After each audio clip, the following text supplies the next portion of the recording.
des institutions de la République du Rif.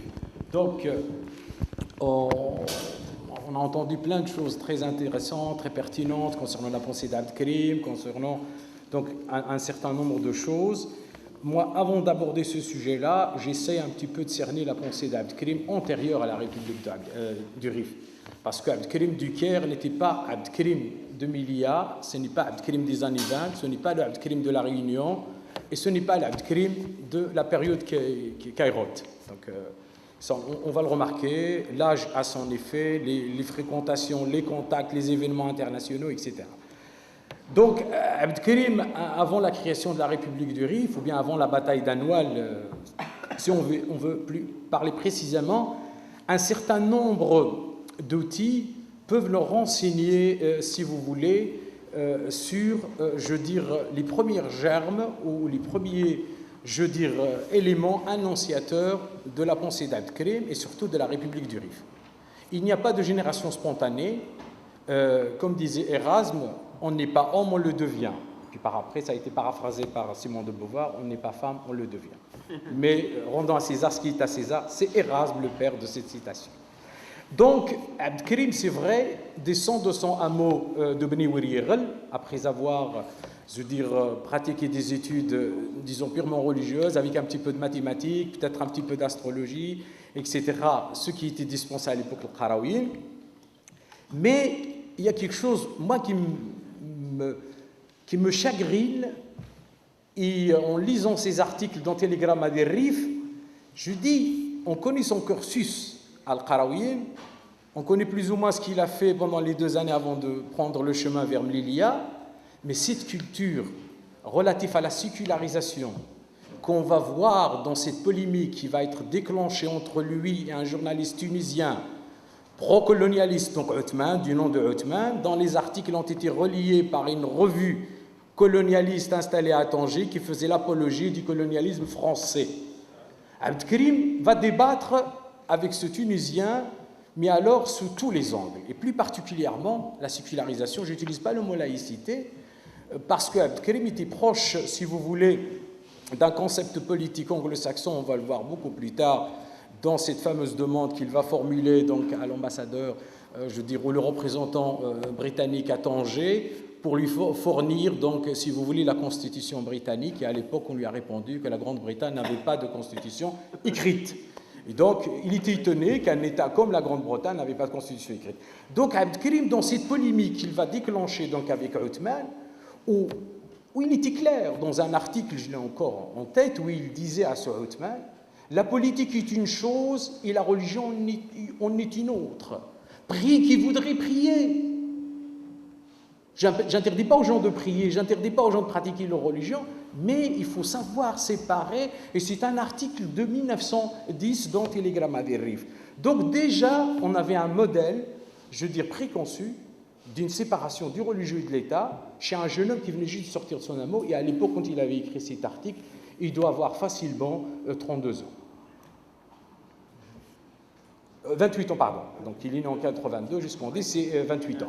Donc, vous voyez, là, on a déjà des éléments qui annonçaient cette République où beaucoup de gens disaient, oui, mais vous savez, c'est venu comme ça. Non, la République a été construite trop tôt dans la tête d'Abd-Karim. Il était fasciné par la République française, mais détestait l'aspect colonialiste de cette République.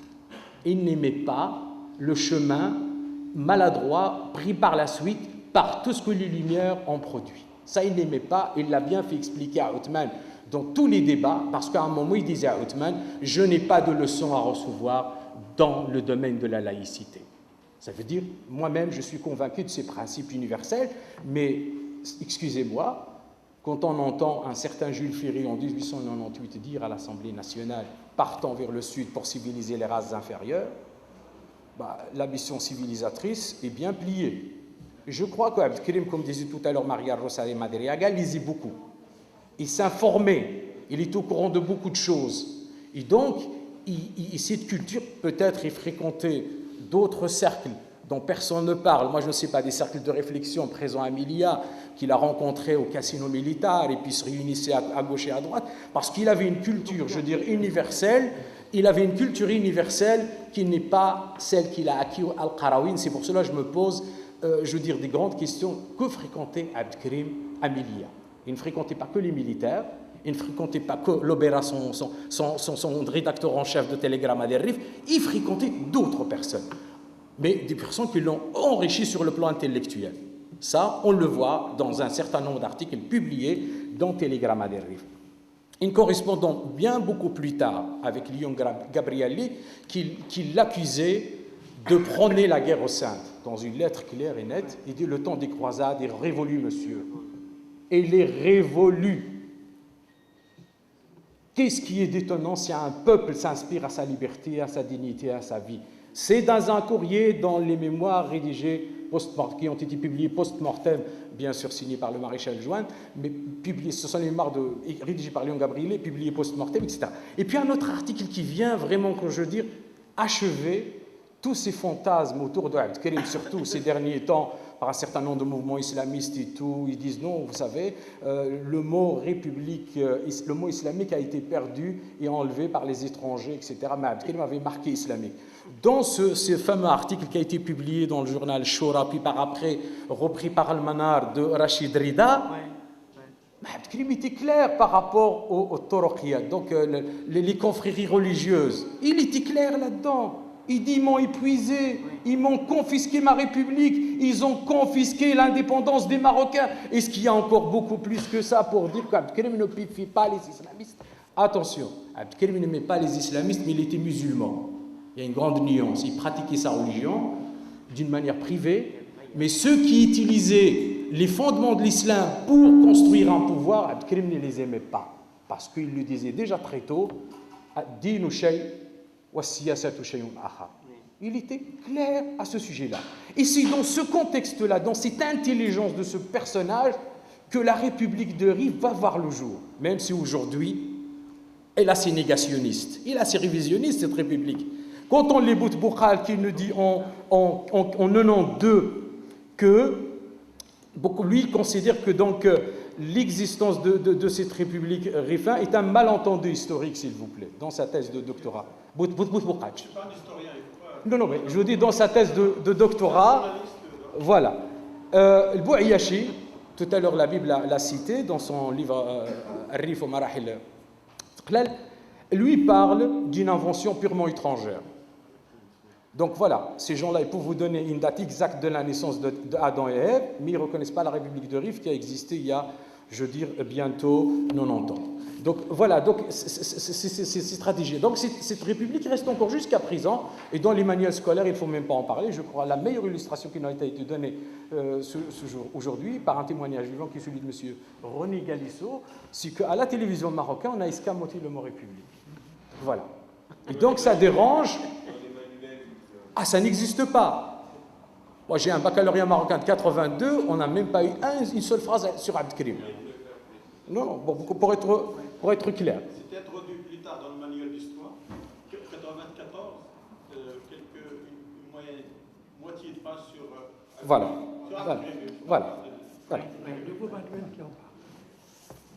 C'est possible. Alors, il y a aussi un autre... Donc, je veux dire, ici, il y a des gens qui contextent, il y a encore, je n'ai pas cité tous les auteurs, parce qu'en 20 minutes, on ne peut pas tout citer, donc j'ai pris ces deux auteurs-là. Et puis, il y a aussi toute une divergence concernant la date de la création de cette République. On a plusieurs dates qui sont citées par des historiens très sérieux, voire même par des anthropologues, des ethnographes, etc. Et là... Je vais lire un petit peu pour que je puisse aller vite, sinon si je commence à parler, je vais épuiser mes 20 minutes sans arriver jusqu'au bout de mon exposé. Alors, un autre problème se pose, celui de la date de la proclamation ou de la création de la République. Pour ce qui est de la création de cette République, les sources font référence à plusieurs dates. Dans un document intitulé « Declaration of State and Proclamation to All Nations » daté du 1er juillet 1923, signé par le président de la République des Rifs, par le président du Conseil des ministres, par le ministre des Finances et de l'Intérieur, par le ministre de la Justice, par le ministre de la Guerre et par le ministre des Affaires étrangères, et les stipulé. The government of the Republic organized the constituted, yes, and constituted since 10th June 1920, notifies to all the power the following declaration. Là, bien sûr, d'après les archives du Foreign Office, mais moi je l'ai lu dans votre livre, Chir Maria Rosa de Madriaga, je n'étais pas au Foreign Office. Donc voilà, vous le citez dans vos ouvrages de 1987. Oui, oui. Alors, dans ses mémoires rédigés par Roger Mathieu, 1927, à la page 88, l'émir de la République du Rif signale que c'est de ces derniers jours, c'est-à-dire juste après la bataille d'Anoual en juillet 1921, que date notre idée de la République. Dans une autre lettre datant du 10 septembre 1921, adressée par Daniel Bourman-Mansi, Sey, commerçant français à Ajroud, donc pour Sey, en Algérie, donc salue Mohamed Ben Abdelkrim Al-Khattabi dans son courrier comme présidente de la Repubblica Rifina. L'anthropologue américain David Montgomery Hart, donc lui, qu'est-ce qu'il a fait? Il a confondu donc la date de proclamation de Mohamed Ben Abdelkrim comme émir et la proclamation de la République, le Rif, donc il situe à tort le 1er février 1923. Donc c'est à cette date-là, selon la plupart des historiens qui convergent, donc c'est la date à laquelle on a proclamé Mohamed Ben Abdelkrim comme émir de la République du Rif. Donc après, si vous voulez, la victoire de Anoual en juillet 1921, Abdelkrim donc, va former donc, un gouvernement transtribal. Donc il va réussir donc, ce coup de maître, où il va pouvoir réunir toutes les tribus du Rif, je veux dire, où il y avait donc une sorte d'anarchie interne, et comme disait Léo Ferré, vous savez, le désordre, c'est l'ordre moins le pouvoir. Ils n'aimaient pas le pouvoir central. Et donc de l'extérieur, on voyait ces tribus comme désordonnées, mais c'était des tribus très bien ordonnées intérieurement, mais ils avaient un désordre vis-à-vis du monde extérieur, surtout du sultan qui ne faisait rien. Donc il data la République, le Rif, et il dote à la République des institutions politiques qui lui étaient nécessaires. Alors là, je vais vous citer, bien sûr, en faisant référence, bien sûr, à Leon Gabriele, le gouvernement de la République du Rif, qui a été, bien sûr, mis sur pied par Abdelkrim. Alors, vous avez l'émir, donc Abdelkrim, avec le titre de l'émir de Al-Mu'minin, et le président de l'Jumhuriya al-Rifiyya, Mohamed Ould Abdelkrim Al-Khattabi. Vous avez donc le vice-émir, ou le vice-président, si vous voulez, son frère Mohamed Ould Abdelkrim, frère du sultan. Le vizir des Finances, ou bien le ministre des Finances, vous avez Moulay al-Islam al-Khattabi, donc oncle du sultan. Le vizir des Affaires étrangères, vous avez Mohamed Azar Khan, beau-frère du sultan. Vizir de la guerre, vous avez Mohamed Boudra. Ministre de la Justice, vous avez Mohamed Ben Ammar Abdullah Temsamani. Donc vous voyez, là, on commence à sortir du clan familial. On n'est pas, parce que souvent on entend, il n'a repris que les gens de sa famille, mais absolument pas. Alors, vizir de l'intérieur, Cheikh Yazid Ben Abdeslam.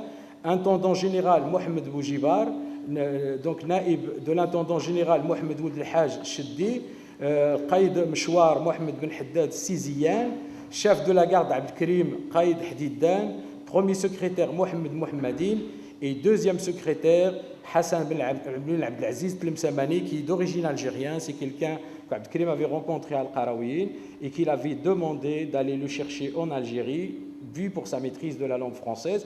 Et surtout, je crois que la signature qui manque à ton manuscrit, Shir Taibi, c'est la signature de ce monsieur. Ce monsieur était très inspiré par le système d'éducation français, parce que dans le manuscrit, on t'entendant parler ce matin, c'est pour cela que je ne voulais pas le dire tout à l'heure, on t'entendant parler ce matin, donc ce monsieur Tlemsani, parce que souvent on retrouve parfois dans des manuscrits, enfin dans des ouvrages, Tlemsamani, mais c'est Tlemsani, donc parce que tout simplement Leon Gabriele est né en Algérie, il a grandi en Algérie, donc il connaissait plus ou moins ce qui se passe de l'autre côté. Donc c'est le seul qui a repris le nom exact de ce monsieur. Et donc le manuscrit, normalement, devrait être signé par Tlemsani. Merci beaucoup.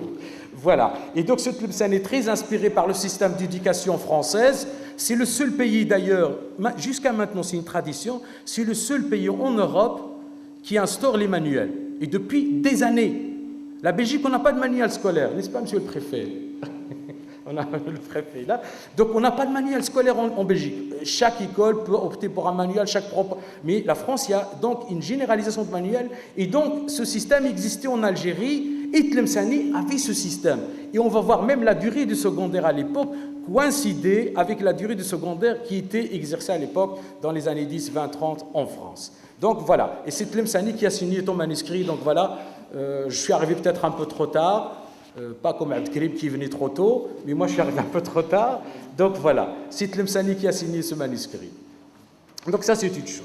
Alors, à côté de ce gouvernement, Abdelkrim va instaurer donc un conseil de la nation ou l'Assemblée nationale. Bien sûr, Abdelkrim ne va pas, inventer la roue en instaurant ce système-là, mais c'est le génie de convaincre toutes les tribus de se mettre au sein d'un même conseil et d'abandonner provisoirement le système de la Jma'a.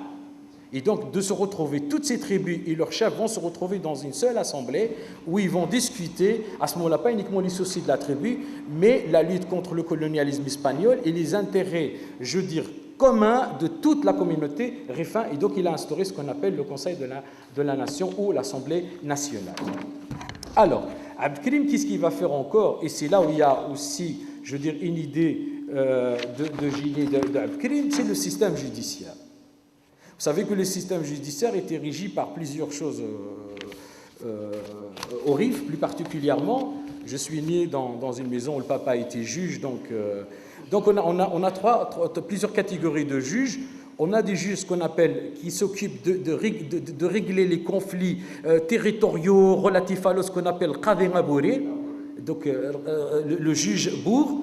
Et puis, on a aussi ceux qui réglaient, Moudouanat al-Ahwaj al-Shakhsiya, on l'appelle maintenant de Maghreb.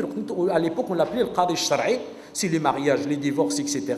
Et puis, il y avait donc la dimension pénale qui était réglée par un groupe de sages issus de différentes tribus. Attention, Aït Tabihin, c'est pas Aït Tabi'in, ils n'étaient pas composés de 40, Tabihin, ça veut dire les gens entre Mazirt, voilà, pour qu'on soit d'accord. Parce que souvent, et plus particulièrement dans un travail qui a été fait par Montgomery Watt sur le petit fascicule de Blanco Emilio Izaga sur Las Costumbres, Rifina, etc., il a utilisé le mot Aït Tabi'in. Interpellant mon père à ce sujet-là, il me dit non, Aït Tabi'in, parfois il n'y avait que 4-5 personnes. D'accord? Donc il n'y avait que 5 personnes. Et voilà. Et ceux-là s'occupaient de régler les conflits d'ordre pénal. D'accord? Donc quand il y avait meurtre, etc., la prison n'existait pas dans le RIF, donc c'est payer des indemnités, etc., ou bien faire des alliances par mariage, etc. Abdelkrim, ce qu'il va faire, va instaurer un système, il va choisir Driouch comme siège de sa juridiction suprême, où il va instaurer donc un tribunal d'appel, une cour d'appel, pardon. Il va donc doter chaque tribu de son qadi, et Driouch, c'est la centralité de la ville. Et vous savez, l'ironie du sort, les Espagnols ont repris ce système, et le Maroc a continué ce système. Tu te souviens, encore les gens de Mida, quand ils avaient un problème, ils allaient jusqu'à Driouch. Mais ça, c'est grâce à Abdelkrim. Donc le système, les Espagnols ont continué le truc, et le régime, jusqu'à il y a un temps, dans des années 80-70, on a instauré un tribunal à Mida, mais dans les années 70. Donc on a gardé ces structures instaurées par Abdelkrim. Donc il va instaurer un système judiciaire à double degré de juridiction. Ça veut dire qu'on va avoir des tribunaux de première instance.